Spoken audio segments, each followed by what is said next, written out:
works this time. Last time I did it was messed up. So what's up, fellas? Coming at you with post number 4 in this little challenge I've accepted, and I got a little bit of some more nuggets of wisdom for you. I'm a little bit dressed up today because I was filming a bit of a promo video for my brother's company called Then and Now Art.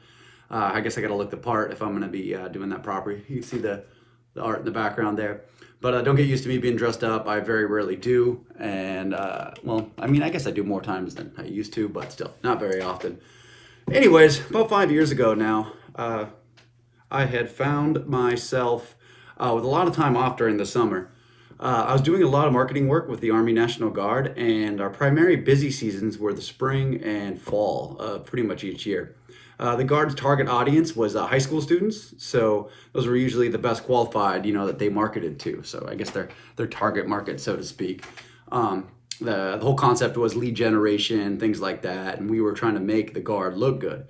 I guess that kind of sounds random, I realize, but basically it worked like this. The recruiters in each state would put us in at their high schools. They'd get us through the door. We'd go all over the country. We'd do our show, impress the kids, talk about how cool the Guard is, how it can help pay for college, and all the benefits that came with it, and that whole deal. We would make them look good, and that's what we got paid to do.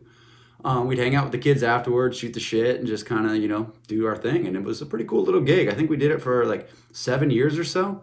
Unfortunately, all good things come to an end, and although this particular thing, it didn't have to come to an end, but it did nevertheless. And to be honest, it's a really sad story. Like, it sucks. We did it for 7 years. We developed this great program, but thanks to a very awful and greedy human being that lives in Miami, I'll save that story for another day. But trust me, it's a good one. It's a hard story to explain, and I'll probably tear up. But anyways, today I want to talk about the time what I did with my time off during those summers for a few years. I'd saved up a decent chunk of money at this point, working for the Guard and putting my hard-earned dollars away, and I was looking for something to do with it. I was never really a big fan of having a whole lot of money in my checking account. Like, if it's in your checking account, it's not doing anything for you. So I always like to get it out and get it somewhere and do something with it. I'm a big believer that if you can get the money to work for you, it's going to be all the better. It's not pulling the weight it probably should be if it's sitting in your checking account. Whether you put it in something risky or safe, the investments, that whole world, talk about that in another post. Just make sure you don't leave it sitting in some account collecting crap on interest. The interest you get on some savings account, it doesn't even beat inflation. But we'll talk about that later. Put your money to work for you. That's what I'm getting at. Let me stay focused. So I thought about starting some sort of business at some point, but I didn't really have my heart set on anything in particular. Like, I didn't have something I loved doing. Eventually, my dad I shelved the idea altogether of putting together or doing this business thing. But my dad actually mentioned that something about his buddy was selling a bar that was just down the road from his place in Wisconsin. I got the gears turning a little bit, and my dad had just some sort of surgery that he had going on, had him laid off of work, and when he was actually scheduled to be better from it, the job that he had was no longer available. It was like a seasonal type thing where they weren't busy, so he was laid off. So he didn't have a job at all when he was better. And he's like, I told him, I said, Dad, why don't you just buy that place? Go ahead and grab it. What else you got to do? You got some cash laying around? Let's do it, And at the point, I wasn't planning on getting involved. So I was just looking to help him with something to do. He kicked the idea around somewhat, and I don't know, he wasn't really that sold on it. And that was it. We put a pin in it. Eventually, I started thinking about it. I started weighing the pros and cons, and mostly for him, but then eventually I started applying it to myself. At the time, my brother and sister were 13 and 16, I believe. The prime teenage years, and my dad was a single parent trying to raise these kids. Like, it was imaginably pretty hard on him. My mom actually passed away in 2008, so about 4 or 5 years prior, and it wasn't easy on my dad. He was working to raise these kids. He was trying to make money, and he was trying to help out, and I figured, this could be an excellent opportunity to pass on a little bit of wisdom that I have and put it on to my siblings. I had a post yesterday about how small towns tend to be kind of close-minded, and it's hard for them to get out and learn things that are outside of the box. So, hey, let me come on up, inject some outside influence, and see what I can do for everybody. Eventually, I said to my dad, I tell you what, you want to buy that place? I'll go halves on it with you. And he says, really? And I said, why not? So I had the extra cash. I had all the time in the world in the summers, and I really wanted to spend some time with my family. So I realized I was going to have to leave North Carolina and spend the summers at the very least, so up there, but working on the building, working on building a business, like I was going to have to put some serious time into it. The problem was I lived 1,700 miles away. So being that far away, it's not like I can commute. It's not like I can just go there on the weekends or something. So I had to make a full-on commitment. Was I going to move there for the summer, or was I going to try and fly back and forth? And the latter didn't really make a whole lot of sense. So I said, screw it. I just decided I was going to live there for the whole summer. Come back each year. That was my slow season. I literally had nothing to do all summer long. So, not to mention Wisconsin in the summer is pretty freaking nice out. Like it's primo. Being from the South, all these last years, it's gross down here in the summer. It sucks. My life is pretty much wide open at any given time. I was able to get away, and I figured I should seize the opportunity and kind of see what happens with it. A lot of people don't have that luxury. They can't just drop everything and go move somewhere because they're tied down to a specific job. And one of the perks of having a seasonal gig was that I could get time off to do other things. So we bought the bar off my dad's friend, and when I tell you this place was a dump, I mean it. Like the building itself was 120 years old. It used to be a post office from what I heard back in the day, like the early 1900s or something like that. The town that I was going to be staying in, like where my dad lived, I graduated high school from there, but I only lived there for like 6 months before I moved to North Carolina. But the town had 2,400 people in it, and it was 2,400 people since the 90s. It hasn't gotten any bigger, any smaller. The average age of the residents there was like 54 years old. That was the average age. I don't remember exactly, but it had 2 stoplights. The closest Walmart was 60 miles away. The town itself, the one with 2,400 people, it was the biggest town in an hour drive in any direction. We were talking way northern Wisconsin. I don't know, like you said though, or like I said, think of Green Bay Packers. They're from the north. This is 180 miles further north than them. So that's what we're talking about here.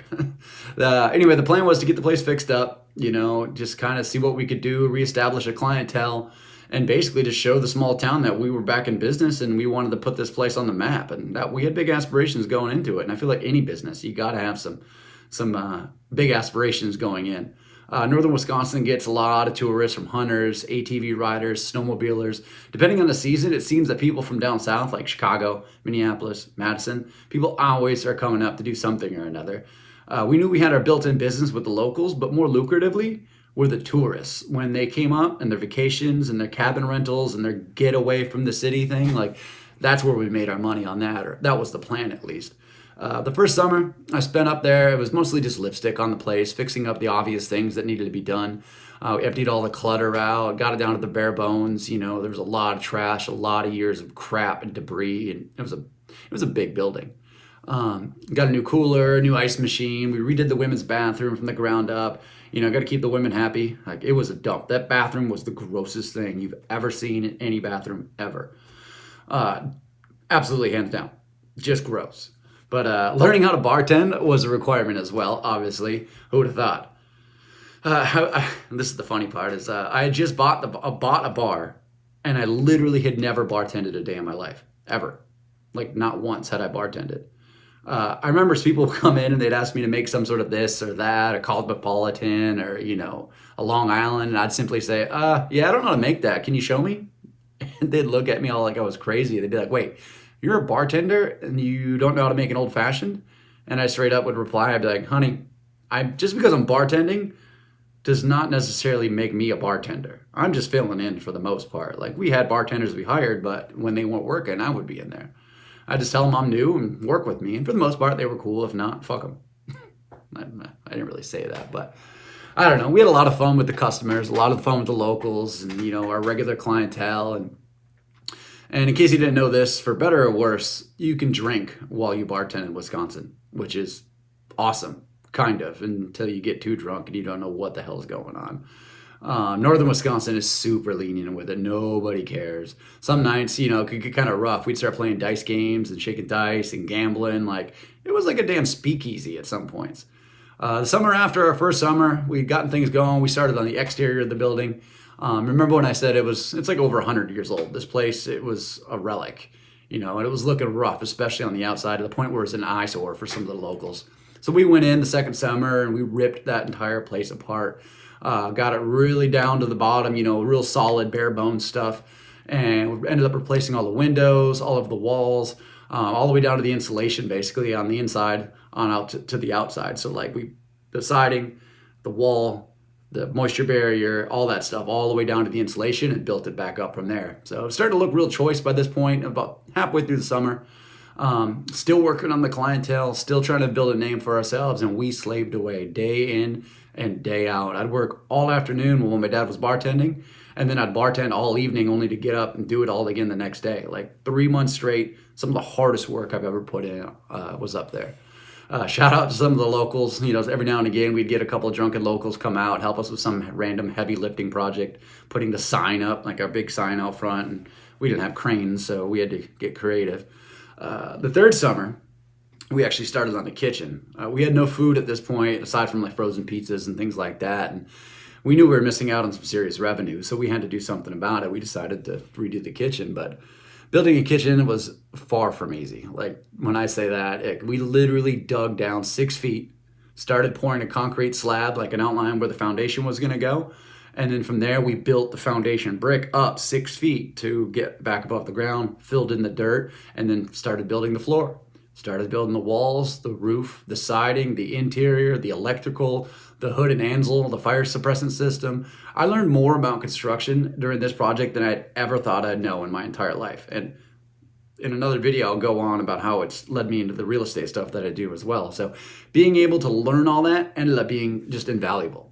So there's so many times though, some sort of inspector would come out and we'd get in trouble because this wasn't right or that wasn't right. We'd have to tweak this or tweak that. And honestly, I almost quit probably 6 times that summer. Like I almost just said, screw it, I'm out. At one point, I remember thinking to myself, hey, I guess we just built a sweet $30,000 office. Just learning as you go. Well, that's how it comes, Like I didn't know how to build a kitchen. I mean, we worked with people that knew what they were doing, but they were drunks as well. But I'm happy to say we finished everything, got the A-OK from the inspector, and we officially, at the end of the summer, third summer, we had a fully functioning kitchen that we were extremely proud of. All the required features, completely up to code. Inspector was loving it. It was primo. Still to this day, one of the projects I'm absolutely the most proud of. That place was just perfection. Like I couldn't be happier with the result. But at the end of the day, the entire 4-year project was just a massive learning experience that I wouldn't trade it for anything. Like I've used it so much since then. I mean, we did our part in restoring an otherwise condemned building and turned it into a hopping little spot that people wanted to come to. It hadn't been like that in probably 20 or 30 years. People would come in, like older clientele, and they would tell us like, man, this is how it was back in the old days. We love it here. It's so great. And it was just a great compliment to hear from people. They came in, they were telling us all that, and it was extremely satisfying, and we took it to the heart. I'll put it that way. I learned a ton about how a business is supposed to be ran. I learned books, I learned bookkeeping, I learned accounting, dealing with vendors, all that relationships. I spent a lot of quality time with my siblings, and I was able to see them both walk during graduation of high school. So that was a big one as well. A lot of people see the outcome of something and they think it might have come easy. You see it on Instagram, you see it on Facebook, but what you don't see, what most people don't post is the journey, the hard work, the blood, sweat, tears, the things that go in to making something great. You don't ever see that. That old saying that success is just the tip of the iceberg and the rest is hard work. Everything else is beneath the surface. I don't know if you've seen that photo, but it's super, super cliche, but the parts that nobody sees, that's what I'm talking about. Like you see the success at top, but it's all the stuff underneath that led to that happening. So I'm proud of that place more. And I'm just so happy to be a part of it. Like I miss it. I don't get up there as much as I used to these days. I haven't been up there in a while, but my dad still runs the place. So if you ever find yourself in Park Falls, Wisconsin, hit up the Outhouse Bar and Grill on County Road E, 4 miles west of Park Falls, and tell my dad that I sent you. He may or may not buy you a drink. I'm not sure. So we'll see what his mood is like. But like I said, he'd make a killer burger, and he'd be stoked if he said something to him. Anyways, I don't know. Packers are about to be on. I'm stoked and about to go watch that last preseason game and get them set for the 2019 year. That was the other thing about the Packers or about Wisconsin is getting into the sports culture up there and hanging out with everybody and getting pumped behind things like. But anyways, go Packers. I'm out.